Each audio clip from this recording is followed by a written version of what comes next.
No, absolutely intentional. I grew up in the countryside. I've always been inspired by landscape and how we make stories from our landscape, which is folk horror. Folk horror is how you interpret the world. Natural things that can be unnerving and scary and strange and challenging.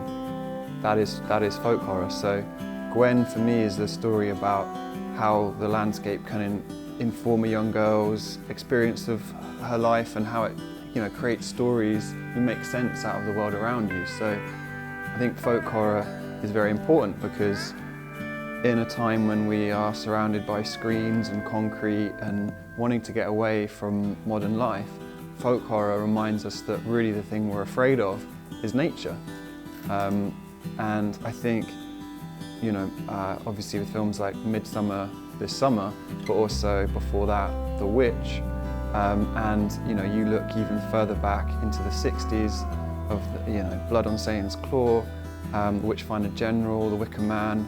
I feel like these films always are a part of our consciousness, and they're kind of with us, especially in Britain, where you have an agricultural community that has sort of moved away from an old way of life. So yeah, I feel like it's actually a very important part of our filmmaking at the moment, is to tell those stories.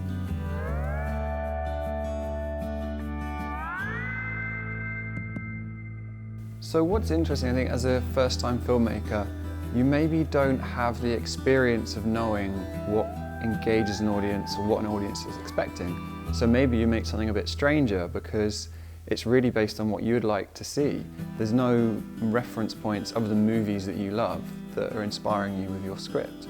I think it's not a commercial film, it's not a horror film where you do audience testing and realise 20 minutes in we need another jump scare in order to keep people afraid. The film's actually about being slow and intentionally eerie, so that the horror isn't about jump scares, 5 minutes, 10 minutes, 15.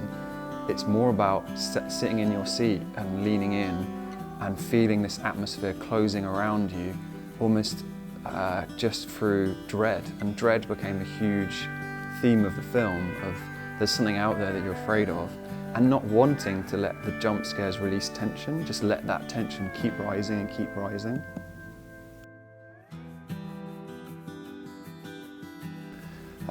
Good casting to begin with. So Maxine Peake, who plays the mother, is an actor that I've been a fan of for a very long time. And then also Eleanor, who plays the young actress, the lead role, Gwen. She's a very experienced child actor too. So meeting them and realising they were just people I could collaborate with. And I think casting for me is less about sitting someone down in a room and seeing how they read lines in 5 minutes, and actually hanging out with someone and seeing, do you get on, do you have the same views, like how do you communicate? And then from there it was more understanding the history, and we spent time together, not just getting to know each other, but understanding the context of the script. And then you've kind of built a shorthand and have a shared experience that you can call on, so you're not just on set giving result-based direction to someone you don't really know. It can be more informal. But you're just very lucky to have very talented people to work with, really. I think the entire concept of the imagery of the film comes from horror is born from reality.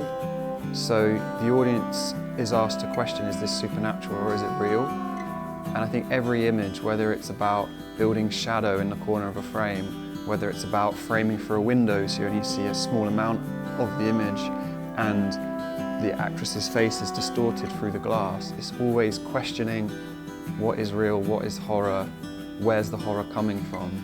Is it from man or is it supernatural? So hopefully everything doesn't just look, looks good, but it's driven by a concept.